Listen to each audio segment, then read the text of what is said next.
In example 2, we're going to write the equation of a line from a graph.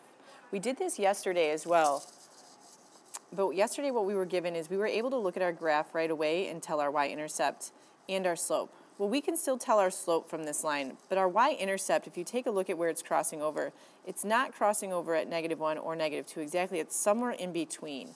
Now, we can't guess. Sometimes you can guess and get lucky, but a lot of times we want to know for sure what that number is. So in order to find that y-intercept, we're going to do just like we did in example 1. So the first thing we're going to need is we're going to need our slope. And we can find that on our graph looking at the rise over run. If we find a couple nice points, here's a nice point here, we got another nice point right here at 1, 0. And what are we doing to get from this point to this point? Let's see, we're going up 1, 2, 3, and we're going to the right 1, 2. So it looks like our slope is 3 over 2. Now if we know our slope and we don't know the y-intercept, we can use a point, an ordered pair, to find our y-intercept. And you can really use any point that you want. So -1, -3 would be a good choice. 1, 0 is a good choice. We could choose 3, 3 if we wanted to. We could choose 5, 6. Any point that we know is a nice point. So let's go ahead and just choose one of them. I'm going to choose the point 1, 0. So I'm going to use that point 1, 0 to help me find my y-intercept. Remembering that this point is just a point x comma y on my graph. I have y equals mx plus b, and I'm going to substitute everything in.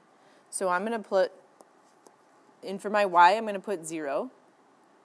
My slope I found to be 3 over 2.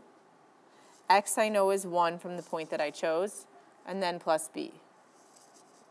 If I multiply 3 halves times 1, I get 3 halves. So I have 0 equal to 3 over 2 plus b. And then to solve for b, I can subtract 3 over 2 from both sides. And I get b is equal to -3 over 2. So once I have b and I have m, I can write my equation. So my equation is y equals 3 over 2 times x minus 3 over 2. That's my answer. Remember, all our answers look the same where we have the slope and the y-intercept in there. And the y and the x are there so that we can find any point that we want on those lines. I would like you to try this. So if you scroll down below, just a reminder, in order to do this, you need to be able to find a slope. You can do that using your rise over your run. And then choose an ordered pair to help you. And then go ahead and solve for b. If you have questions or need help with this, let me know. Pause it now, and then you can unpause it to check your answer. If you did this correctly, you should get y equals -3 over 4x plus 1 over 4.